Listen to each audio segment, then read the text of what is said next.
Hello guys, this is your Shravan sir again with you. Welcome back to time and tense.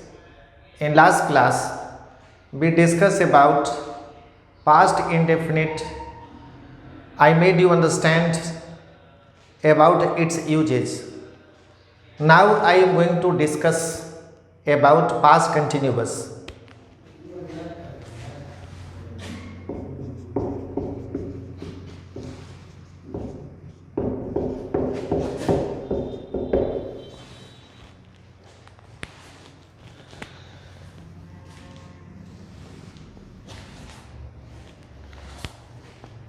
Past continuous tense,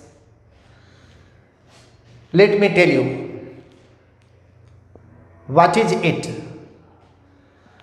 what is its form and what's its usage. First of all, we shall learn its form. And what is the form of past continuous? Subject plus was, were plus before plus object.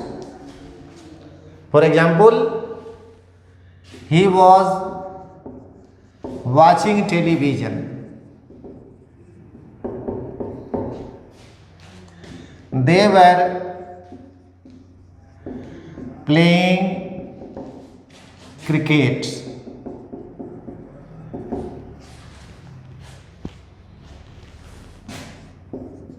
Usage.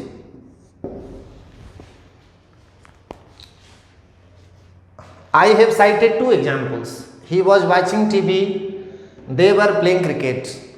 What does it show? यह दर्शाता है कि past में वक्ता के बोलते समय यदि काम जारी है तो वहाँ पास्ट कंटिन्यूअस टेंस का प्रयोग किया जाता है। एग्जाम्पल से स्पष्ट है। He was watching TV, speaker के बोलते समय काम जारी था, टेलीविज़न देखने का काम जारी था। वे लोग क्रिकेट खेल रहे थे, क्रिकेट खेलने का काम जारी था वक्ता के बोलते समय। दूसरी बात, इसका प्रयोग वहाँ भी किया जाता है जब पास्ट में दो घटनाएं एक साथ घट रही हो। For example, while she was dancing I was singing. जब वह नाच रही थी तो मैं गाना गा रहा था। While he was boarding the train, I was getting down. जब वह ट्रेन पर सवार हो रहा था तो मैं ट्रेन से उतर रहा था। What does it show? यह दर्शाता है कि जब पास्ट में दो घटना एक साथ घट रही हो वहाँ पर पास्ट कंटिन्यूअस टेंस का प्रयोग किया जाता है। इसका प्रयोग वहाँ भी किया जाता है कि यदि पास्ट में उत्तरोत्तर अगर ह्रास या विकास दर्शाना हो, अगर दिखलाना हो कि अगर सक्सेसिव, अगर उतार और चढ़ाव अगर दिखाना हो तो वहाँ पर पास्ट कंटिन्यूअस टेंस का प्रयोग किया जाता है। For example, he was becoming more and more ambitious. वह बहुत ही ज़्यादा महत्वाकांक्षी होता जा रहा था। The situation was turning bad to worse. स्थिति बद से बदतर होती जा रही है। तो पास्ट कंटिन्यूअस का प्रयोग इन अर्थों में किया जाता है।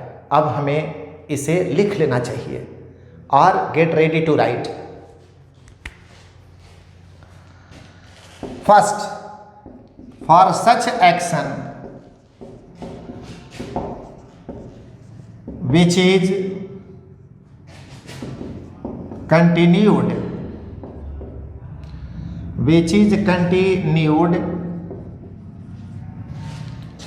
at the time of speaking of the speaker.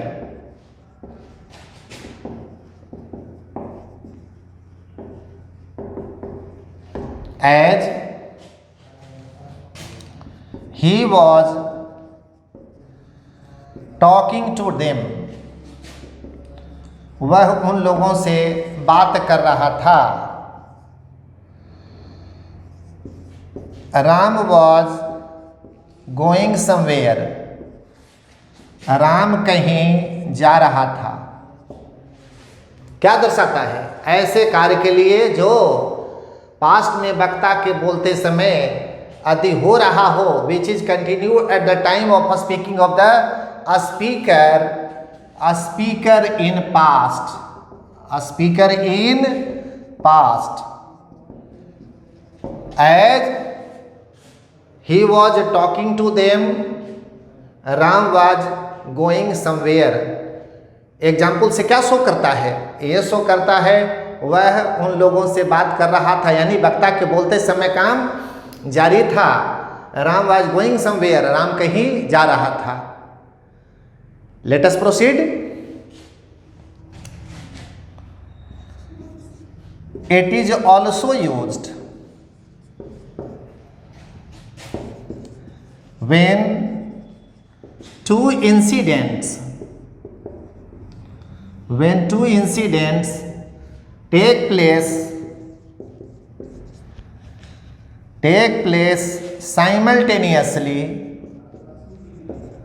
simultaneously in past, as while she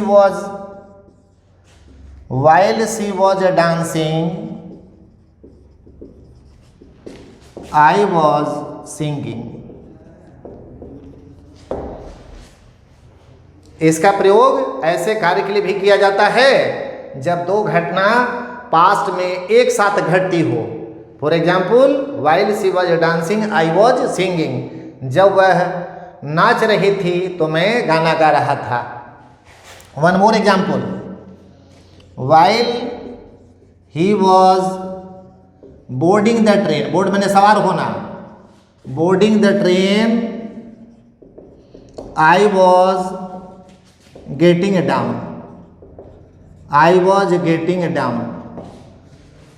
जब वह ट्रेन पर सवार हो रहा था तो मैं ट्रेन से उतर रहा था। बोर्ड में सवार होना, गेट डाउन मीन्स उतरना। Is it okay? Let us proceed.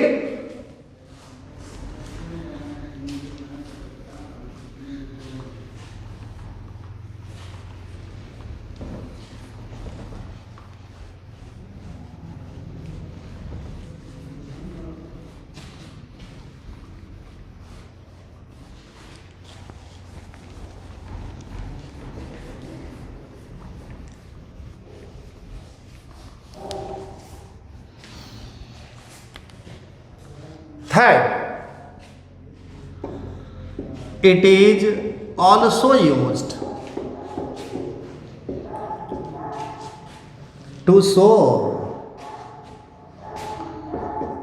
progressive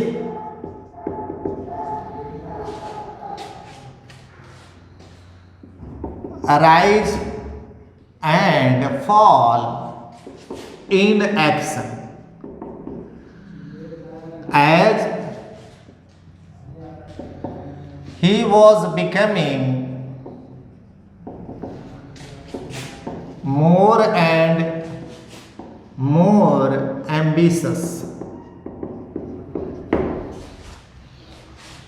इसका प्रयोग यह दर्शाने के लिए, प्रोग्रेसिव राइज और फॉल दिखाने के लिए, कार्य में राइज और फॉल दिखाने के लिए किया जाता है। जैसे he was becoming more and more ambitious, वह महात्माकांक्षी होता जा रहा था। The situation was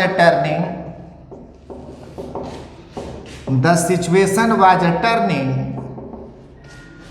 from bad to worse, स्थिति बद से बदतर होती चली जा रही थी। बैड टू वर्स मीन्स बद से बदतर, स्थिति बद से बदतर होती जा रही थी। Is it okay? Now let us proceed past perfect tense.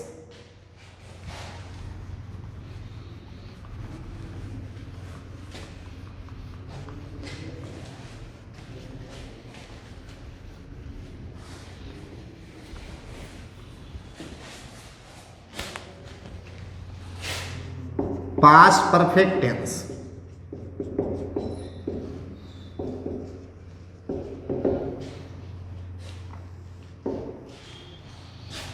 Rule subject plus had plus V3 plus object. He had taught them.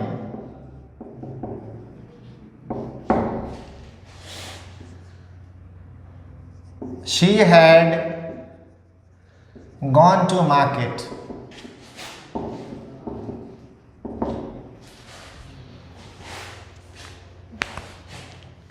Let us pay attention.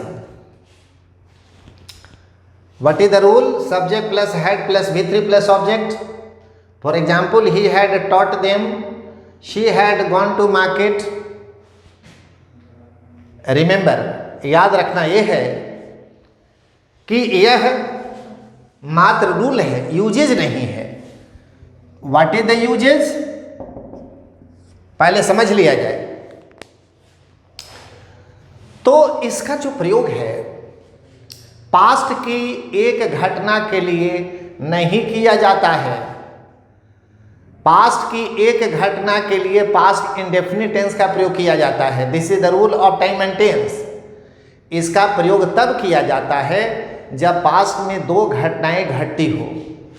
तो जो घटना पहले घटे उसमें पास्ट परफेक्ट टेंस का प्रयोग करते हैं और जो घटना बाद में घटे उसमें पास्ट इंडेफिनिट टेंस का प्रयोग करते हैं। आपसे प्रायः गांव के पढ़े लिखे बड़ बुजुर्ग आपसे ट्रांसलेशन पूछते होंगे कि मेरे स्टेशन पहुंचने से पहले ट्रेन खुल चुकी थी, और आप उसको बना नहीं पाते होंगे। इसलिए नहीं बना पाते थे क्योंकि आपको पास्ट परफेक्ट टेंस का प्रयोग सही मायने में मालूम नहीं था। अगर ये मालूम होता तो आप उनको बना करके दिखला देते कि the train had started before I reach the station. Train का खुलना पहले हुआ, मेरा स्टेशन पहुंचना बाद में हुआ। तो जो एक्शन पहले हो, जो कार्य पहले हो, वहाँ पास्ट परफेक्ट, और जो कार्य बाद में हो वहाँ पास्ट इंडेफिनिट टेंस का प्रयोग करते हैं। Another example, the doctor, the patient had died before the doctor came. Doctor के आने के पहले रोगी मर चुका था। तो who died first? The patient died और डॉक्टर केम लेटर। तो जो एक्शन पहले हुआ वहां पर पास्ट परफेक्ट, और जो एक्शन बाद में हो वहां पास्ट इंडेफिनिट टेंस का प्रयोग करते हैं। The patient had died before the doctor केम। परंतु यदि आफ्टर का प्रयोग करेंगे तो यह स्ट्रक्चर उलट देंगे, ए फॉर्मेशन उलट जाएगा। और उसको कैसे लिखेंगे कि I reach the station after the train had started, ऐसे लिखेंगे। The doctor came after the patient had died, यानी आफ्टर का जब प्रयोग करेंगे तो स्ट्रक्चर उलट देंगे। लेकिन अगर बिफोर का प्रयोग करेंगे तो किसका प्रयोग करेंगे? The train had started. पहले पास्ट परफेक्ट तब पास्ट इंडेफिनिट। हमेशा याद रखना ही से। दूसरी बात, पास्ट की ऐसी इच्छा जिसकी पूर्ति संभव न हो उसे हमेशा पास्ट परफेक्ट टेंस में बोला जाता है, लिखा जाता है। फॉर एग्जाम्पल, यदि मैं तेरी जगह होता तो मैं उसे मरने नहीं देता। This is also hypothetical sentence. और इसको बोलेंगे कि ऐसी भूत की इच्छा, पास्ट की इच्छा जिसकी पूर्ति संभव न हो उसे पास्ट परफेक्ट टेंस में लिखा जाता और बोला जाता है। और इसको जब बोलेंगे तो क्या बोलेंगे? यदि मैं तेरी जगह होता तो क्या बोलेंगे? If I had been in place of you, या if I had been you, मैं उसे मरने नहीं देता। I wouldn't have let him die, यानी इधर भी पास्ट परफेक्ट और उधर भी पास्ट परफेक्ट। और मैंने कहा था कि वर्तमान की जब इच्छा अतृप्त इच्छा हो तो पास्ट इंडेफिनिट टेंस का प्रयोग करते हैं। लेकिन अगर पास्ट की अगर अतृप्त इच्छा हो वहां पास्ट परफेक्ट टेंस का प्रयोग किया जाता है। अनदर एग्जाम्पल, यदि तुम मुझे पहले बता देते तो मैं तेरी सहायता कर दिया होता। If you had told me before I would have helped you, यानी इधर भी पास परफेक्ट और उधर भी पास परफेक्ट। तीसरी बात, यदि रिपोर्टिंग भर पास्ट टेंस में हो और इन्वर्टेड कॉमा का सेंटेंस यदि प्रेजेंट परफेक्ट हो या पास्ट इंडेफिनिट हो, प्रेजेंट परफेक्ट हो या पास्ट इंडेफिनिट हो, तो दोनों बदल करके पास्ट परफेक्ट हो जाता है। एग्जाम्पल से हम लोग समझेंगे, दोनों एग्जाम्पल मैं दूंगा, प्रेजेंट परफेक्ट का भी और पास्ट इंडेफिनिट को भी रिपोर्टेड स्पीच में रख करके मैं आपको समझाऊंगा और लिखाऊंगा। Now see,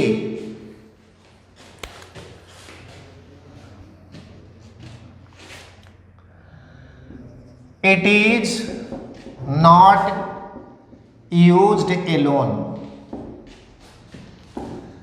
it is used when two incidents take place in past. The incident which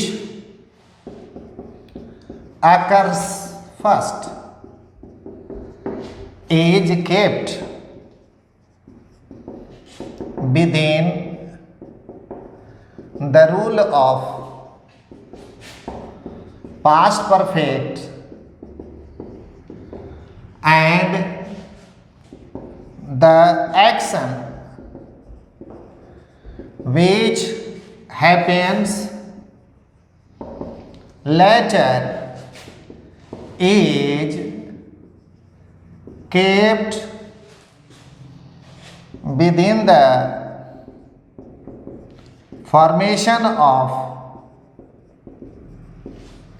past indefinite tense.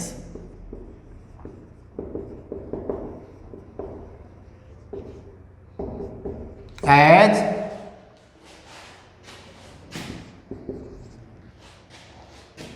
the train had started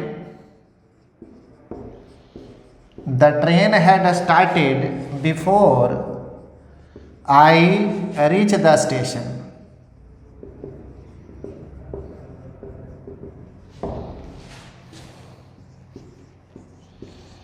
The patient had died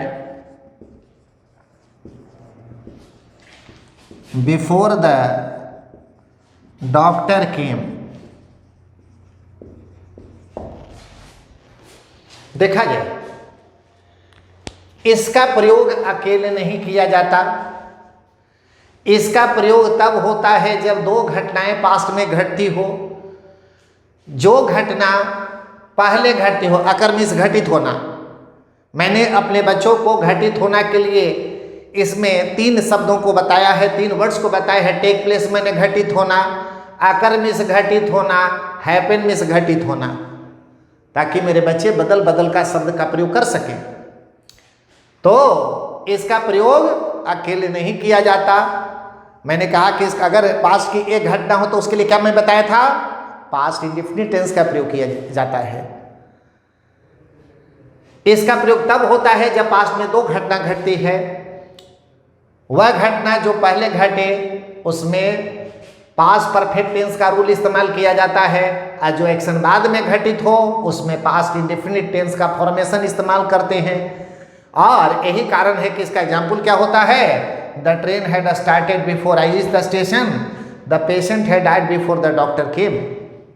और मैंने बताया कि अगर सर आफ्टर लगाएंगे तब यह स्ट्रक्चर को क्या करेंगे, बदल देंगे, और तब सेंटेंस क्या होगा, और इसका स्ट्रक्चर ए सेंटेंस हो जाएगा पहला का कि इसको लिखेंगे कि I reach the station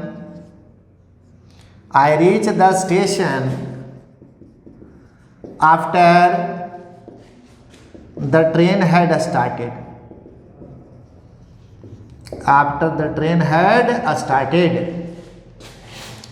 second को क्या लिखेंगे, the doctor came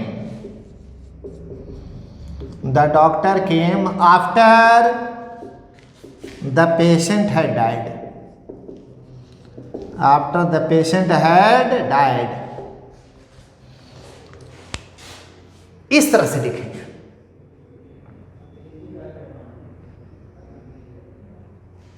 now let us C,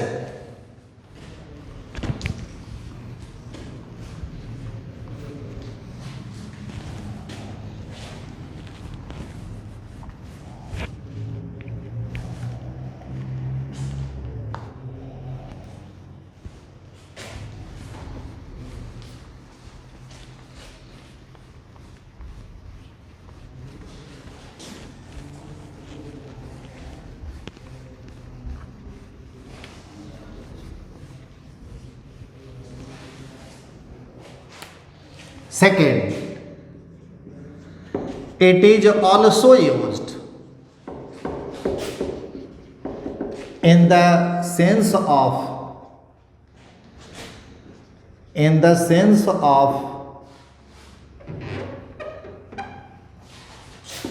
unfulfilled wish of past, as if you had told me before, I would have helped you.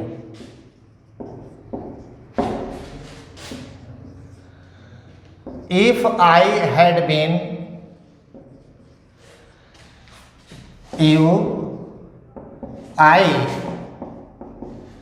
wouldn't have let him die.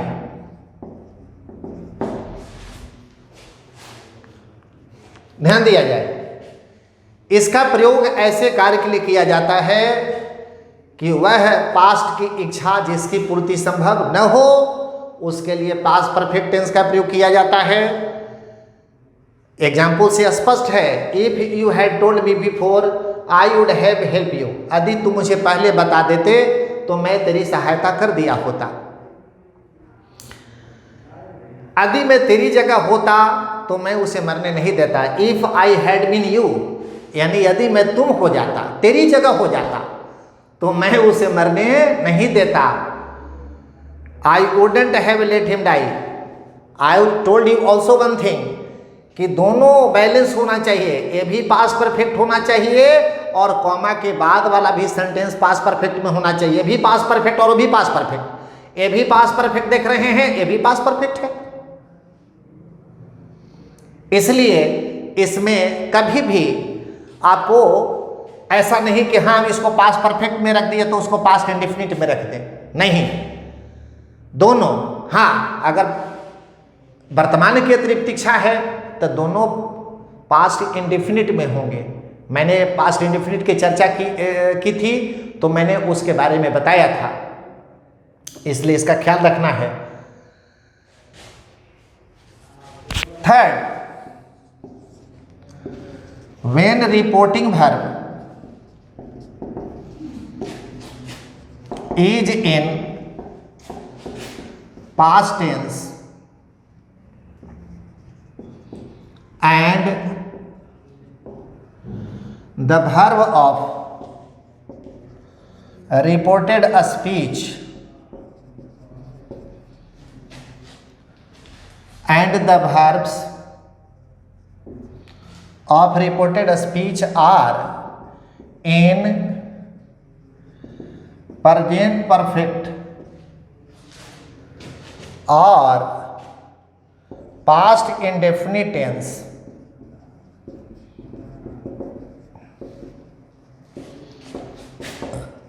they are changed into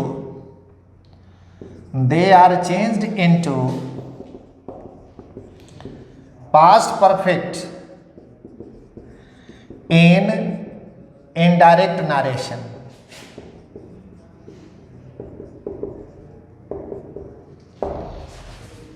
क्या मैंने कहा था कि जब reporting verb past tense में हो और reported speech के वर्ब्स यदि प्रेजेंट परफेक्ट में हो या पास्ट इंडेफिनिट टेंस में हो तो वे बदल करके पास्ट परफेक्ट हो जाते हैं जब उसे इनडायरेक्ट नारेशन में बदला जाता है। Example, Ram said to me I have written a letter. Indirect में जब बदलेंगे तो क्या हो जाएगा, Ram told me that he had written a letter. इसी एग्जाम्पल को देखा जाए, Ram said to me I wrote a letter. इसको भी यही बनेगा क्योंकि प्रेजेंट परफेक्ट पास्ट परफेक्ट में बदल जाता है और पास्ट इंडेफिनिट भी पास्ट परफेक्ट में बदलता है। इसलिए इसको भी क्या लिखेंगे कि Ram told me that he had written a letter.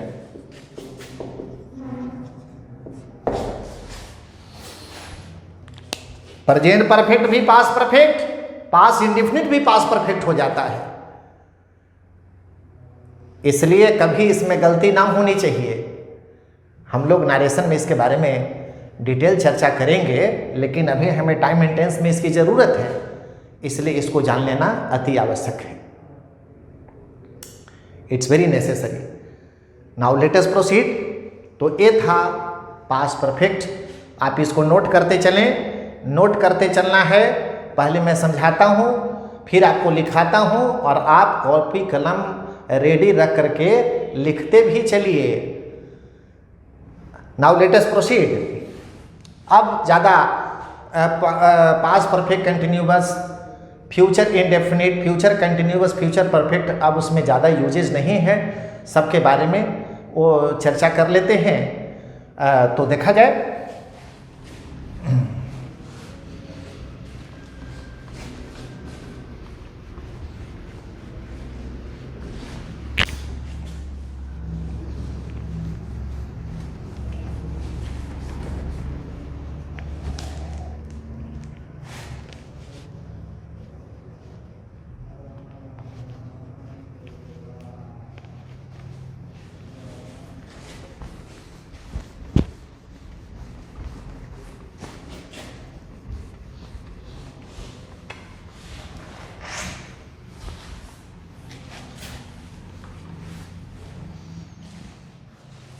now past perfect continuous।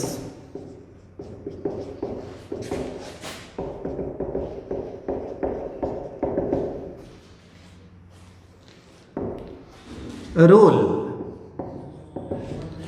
Subject plus had plus been plus before plus object plus for और since plus time. He had been writing this letter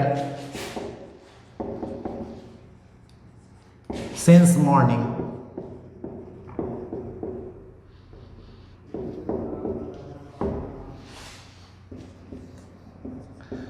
They had been watching television for an hour। ध्यान दिया जाए, ये rule होता है subject plus had plus been plus before plus object plus for और since plus time. He had been writing this letter since morning. They had been watching TV for an our.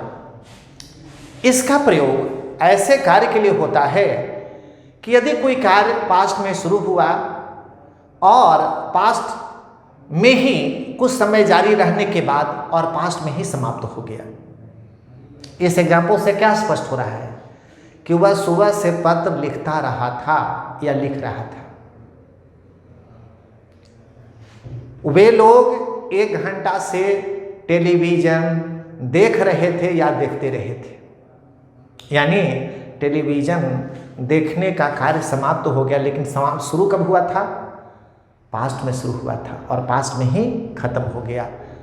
तो इसका ज़्यादा प्रयोग नहीं, only one.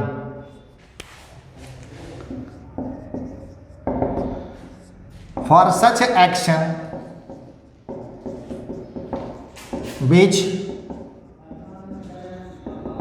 begins in past and after continuing for a while ends in past, as he had been talking to them since 2 o'clock.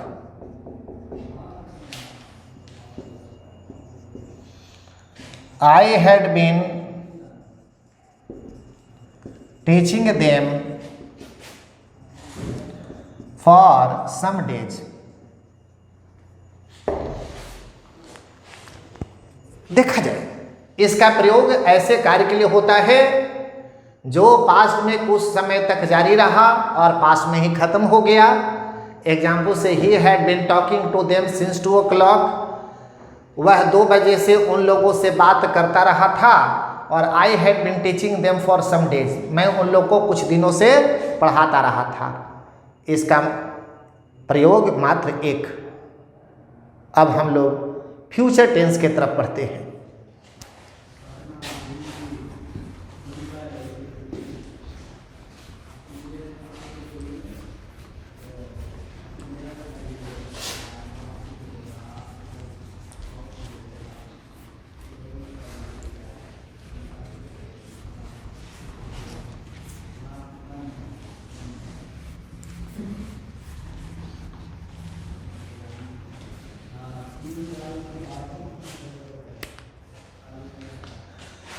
Future indefinite,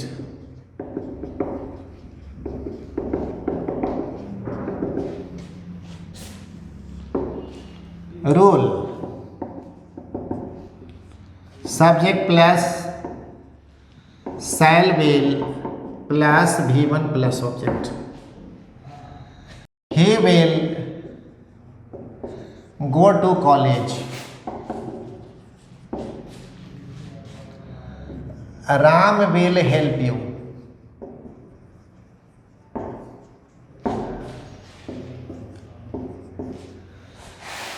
ध्यान दिया जाए, इसका प्रयोग ऐसे कार्य के लिए होता है जो नेचुरली फ्यूचर में होते हो, भविष्य में होते हो, और ज़्यादा इसका प्रयोग नहीं। Usages for such action which normally takes place in future, as she will sing a song, वह गाना गाएगी। We shall take them to Delhi, हम उन लोग को दिल्ली ले जाएंगे। तो दिस सोच कि ऐसे एक्शन जो नॉर्मली फ्यूचर में होते हों उनके साथ फ्यूचर इंडेफिनिट टेंस का प्रयोग किया जाता है। Is it okay? Now future continuous.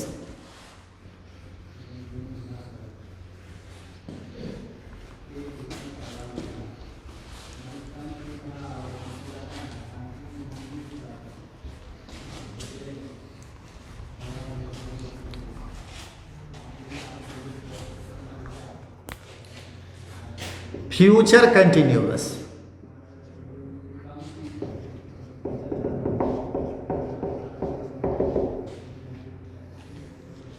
What is the rule? Subject plus shall will plus be plus V4 plus object. I shall be writing you a letter.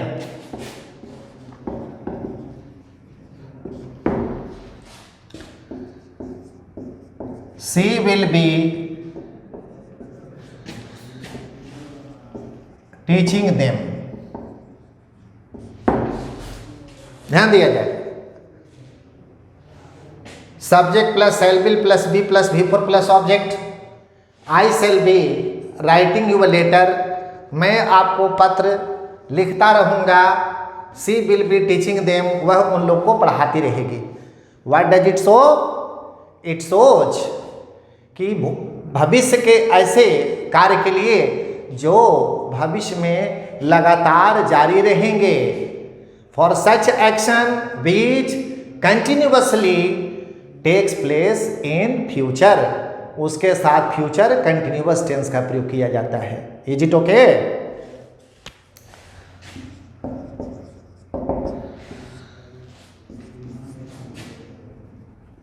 For such action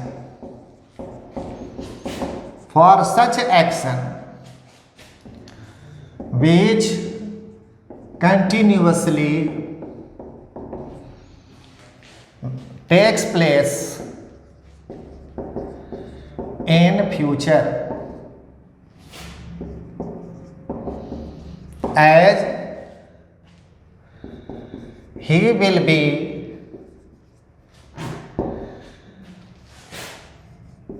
entertaining us,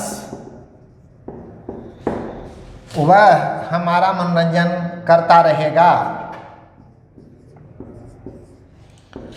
Mohan will be playing with them,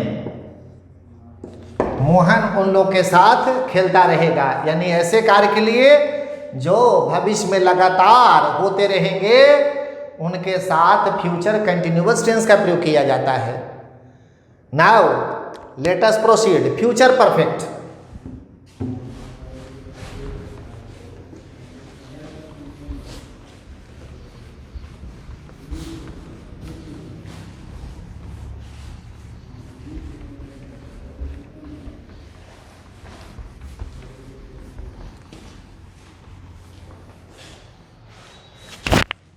future perfect.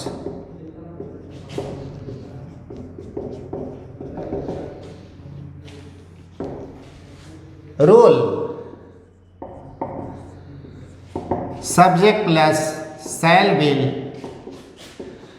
Plus have plus V3 plus object. He will have caught the train, he will have caught the train।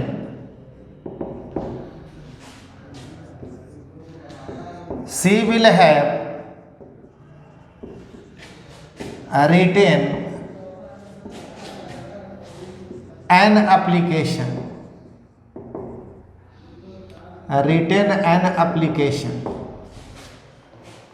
ध्यान दिया जाए, इसका प्रयोग ऐसे कार्य के लिए होता है जो भविष्य में हो चुके रहेंगे। इसके लिए your ideal president, all that you may have heard the name APJ Abdul Kalam, missile man. अपने ऐसे विजन 2020 में उन्होंने लिखा कि India will have become a developed nation by 2020। 2020 तक भारत विकसित राष्ट्र बन चुका रहेगा। यह उस समय उन्होंने लिखा था। आज की परिस्थिति को उन्होंने नहीं देखा था कि ऐसी परिस्थितियां आ जाएगी, लेकिन उन्होंने एंटिसिपेट किया था, पूर्वानुमान लगाया था कि अगर उन बातों पर अगर ध्यान दिया जाए तो हमारा भारत 2020 तक विकसित राष्ट्र बन चुका रहेगा। और this is the sentence written by APJ Abdul Kalam in his essay vision 2020। India will have become a developed nation by 2020, यानी ऐसे कार्य के लिए जो भविष्य में हो चुके रहेंगे। Let us C,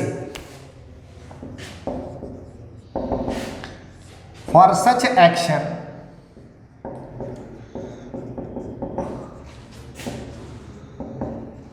which will have taken place in a remote future, as in the sentence of APJ Abdul Kalam only, India will have become a developed nation by 2020। By means तक, खाली by मैंने के द्वारा नहीं, by means तक 2020 तक भारत विकसित राष्ट्र बन चुका रहेगा।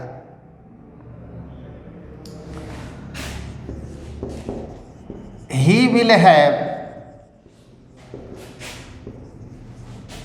taken the exam by now।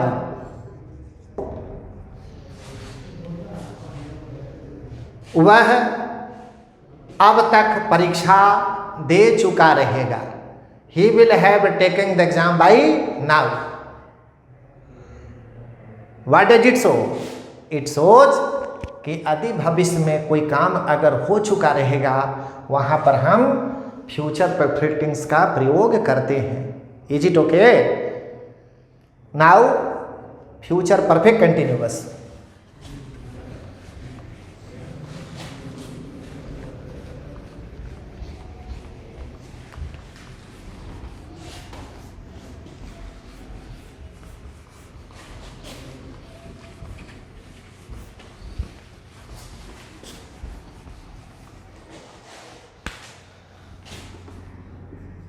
Future perfect continuous,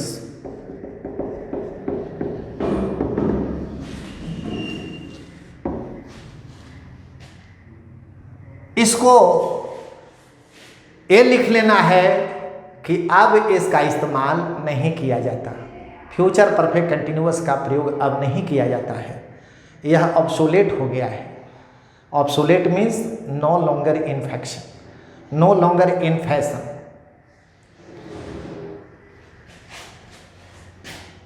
लिख लेंगे, it is obsolete now. Obsolete का मतलब मैंने क्या कहा? No longer in fashion. अब यह प्रयोग में नहीं रहा, इसलिए इसके बारे में नहीं जानना है, इसका प्रयोग उठा दिया गया। तो ये था आपका टाइम एंड टेंस, हम लोगों ने डिटेल में जाना। और now when you will try to deal with the questions related to time and tense, I am sure that you will not feel any difficulty. You will be able to solve all those questions related to time and tense. So now we are going to over it time and tense.